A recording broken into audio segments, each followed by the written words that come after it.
Hi everybody, it's Joan again, as if you don't know who I am. I just wanted to do a video on a topic that I hold near and dear to my heart, that I've learned to hold near and dear to my heart over the years, and that's the fact that you are the key to your recovery and your success.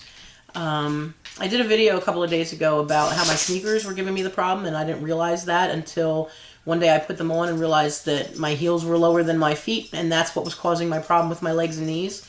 And it occurred to me that part of the problem wasn't just the sneakers, but it was that I wasn't paying attention to myself and my needs.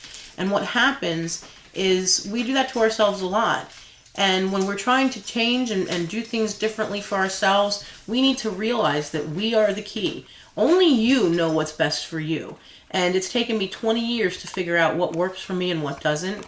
But I know what I need to do for me. I mean, I wrote about it in the book, and it's time for me to put it all into action and really do it. It's taken a long time for me to put all the pieces together and to be able to do that. But I figured it out. I figured out what I need. And what we need to do when we're going to make changes and improve our health, improve our fitness, improve our relationships, is we need to discover what's right for us. We can't let anybody else tell us. You need to do trial and error. Instead of seeing it as success and failure, if you do something and you don't succeed at it, suddenly we beat ourselves up. Oh, I messed up again. I screwed up. It didn't work. Well, maybe that's just something that doesn't work for you. There's lots of programs out there to pick and choose from. There's lots of things that you can do. And what I found is when somebody was telling me what I should do and I would take their advice and do that, it didn't always work. Bits and pieces of it worked.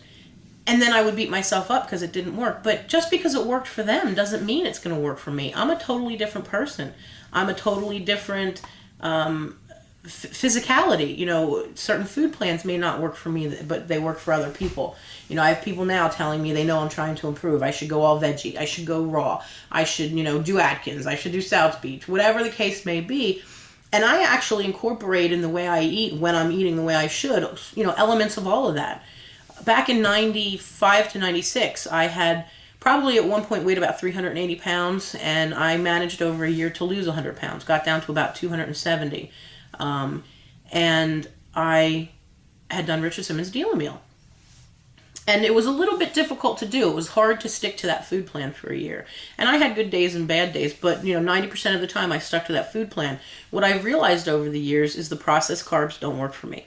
Any kind of enriched stuff, all the processed ingredients aren't good for me. So what I've done is a lot of my food plan is based a lot on the serving sizes on his Deal a Meal and that kind of stuff. But I've tweaked it a little bit for myself, where I do a little more protein than I do the carbs. And when I do carbs, they're 100% whole grain, maybe a baked potato here and there, a baked sweet potato, but I don't do a lot. The thing of it is I need to make sure I pay attention to my needs. My cousin and I were talking too, and one of the things we need to do is when we're getting ready to make changes, we really have to be honest with ourselves first. She was saying, when she was ready to make some changes in her life, she really had to admit to herself how she was eating, what she was doing. And I was the same way. I talk about in the book when I discovered Overeaters Anonymous. I sat on their phone number for 7 years, and then I stepped into the rooms, and I was finally ready to admit, okay, I have an abnormal relationship with food. And I had to take a look at how I was eating. There was a time in my life where I would go from drive-through to drive-through, and I would go hide out in a parking lot and eat. Just like drug addicts do, and I hid it well, except for my physicality, and nobody would have known. People probably would have told me, why are you gaining weight? You hardly eat. But they didn't know what I was really doing in my car. I think the worst invention for food addicts was a drive-through, because you can go and buy meals for 6 people and make it look like you're taking it home to your family, and you're not. But it's hard to be honest about that. It's very hard to be honest about those things. So if you're going to make long-term changes, you really got to sit down, and that's part of what I've been doing for the last 20 years, is admitting to myself what I did do, and getting rid of the guilt and shame and the blame about it.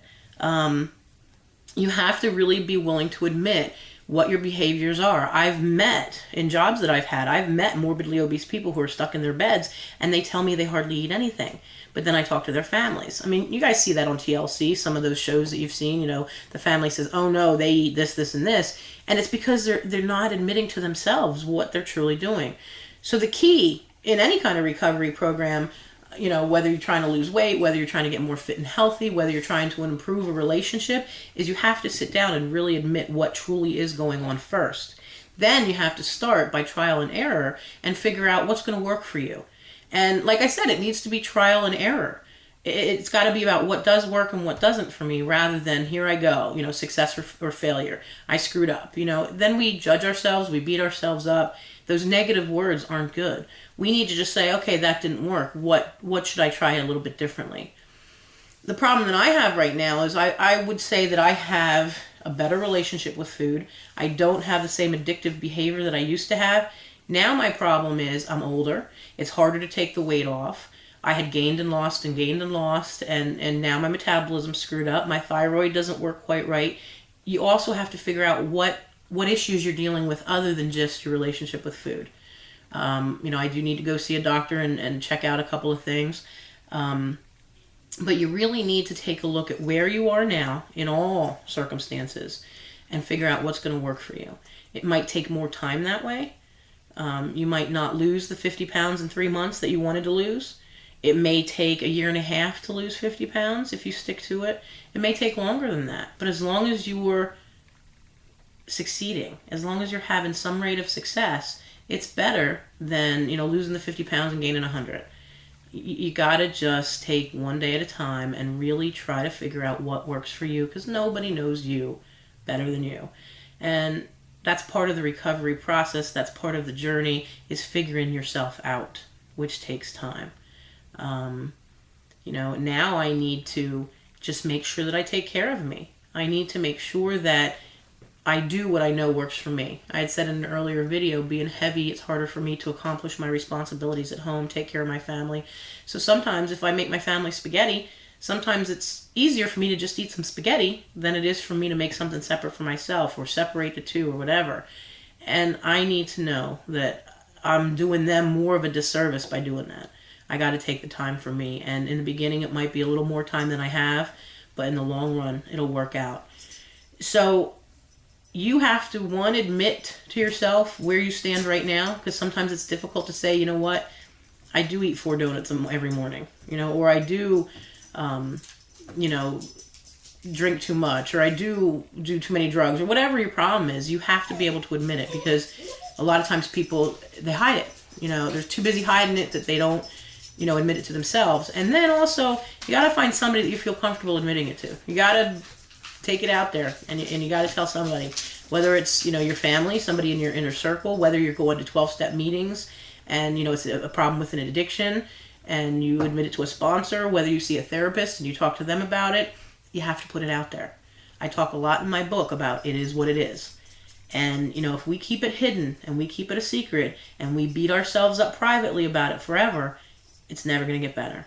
You got to admit it to yourself and admit it to somebody else, and then you got to move on. And then you got to figure out what's right for you. Like I said, I have 5 different people telling me what I should do, what worked for them, and I incorporate all of it, and I know what's going to work for me.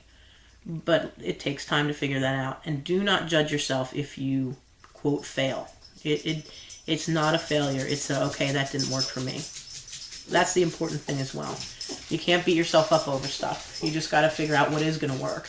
And find the time to research it. Find the time to figure out what's out there that sounds to you like you might be able to do. If you're going to make a long-term, lifelong change.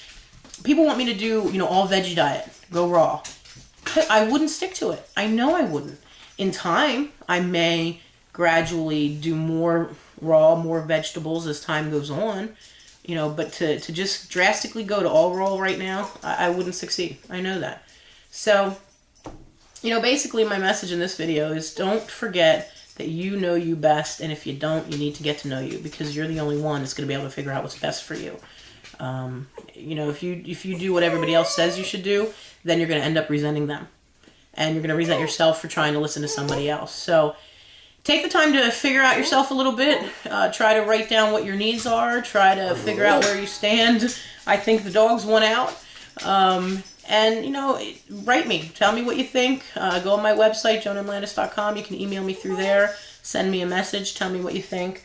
And until I come up with another topic to talk about, I will see you later. Have a good day and God bless. Thanks.